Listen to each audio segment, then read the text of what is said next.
យើងភ្នំបាត់ក្លិនសាបខ្ញុំតបតំដួងចិត្តបំពេហើយងាប់នឹងស្រណងអាឡំរាល់ពេលភ្នំពេលហើយបងឃ្លាតទៅក៏នៅតែក្លិនចរណៃ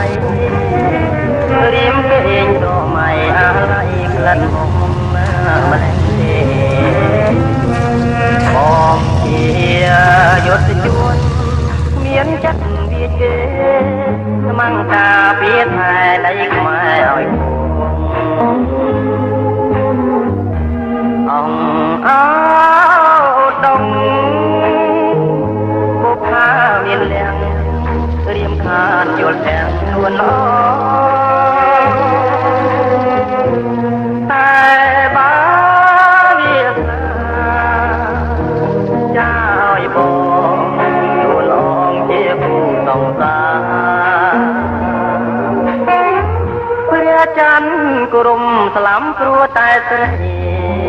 ផិនក្បត់តែដាច់ជុំមិនទាត់ច្បាំងព្រោះតែរឿងស្នេហាតែចំណែខ្ញុំច្បាំងព្រោះរដ្ឋា